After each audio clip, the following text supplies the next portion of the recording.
Здравствуйте, друзья! Меня зовут Вячеслав Жуков, и это канал «Знания для жизни».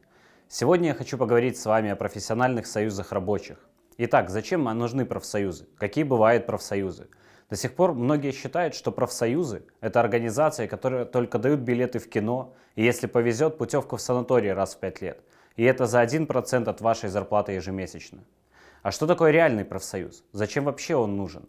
Зачем объединяться в независимые профсоюзы? Зачем подключаться к общему движению независимых профсоюзов? Давайте разберемся, какую пользу может дать настоящий профсоюз, а не имитация. Мы третью часть своей жизни проводим на работе, и за это получаем деньги, на которые нам и нашим семьям необходимо жить. Но интерес работодателя состоит в том, чтобы выжать из работника максимум, заплатив ему как можно меньше. В то же время мы заинтересованы в справедливом и достойном вознаграждении за свой труд и, конечно, в уважительном отношении к себе. Объединение в профсоюз неизбежно до тех пор, пока существуют эти две противоположности. В одиночку мы не можем защитить себя от произвола работодателей, штрафов, незаконного увольнения, не можем добиться улучшения условий труда, повышения зарплаты, не говоря уже о принятии справедливых социальных законов.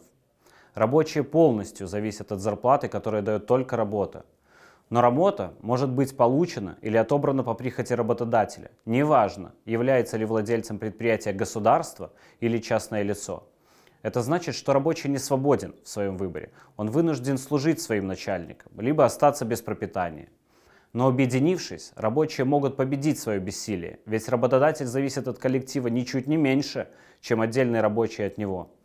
Кто-то должен растить и собирать урожай, добывать уголь из шахты, перерабатывать сырье в продукты, управлять транспортом. Иначе любое предприятие остановится, а его владелец потерпит убытки. Поэтому, объединившись и создав сильный профсоюз, мы получаем возможность общаться с работодателем на равных и возвращаем себе чувство собственного достоинства. Мы восстанавливаем собственный контроль над условиями своей жизни и труда. Если профсоюз государственный и предприятие с государственным видом собственности, то такой профсоюз не будет защищать права работников. А если профсоюзом управляют сами работники предприятия, то они могут влиять на уровень заработной платы труда и условий.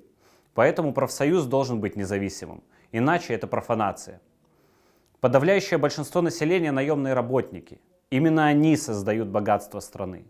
Поэтому отстаивание своих прав и интересов на рабочем месте – это естественно и необходимо.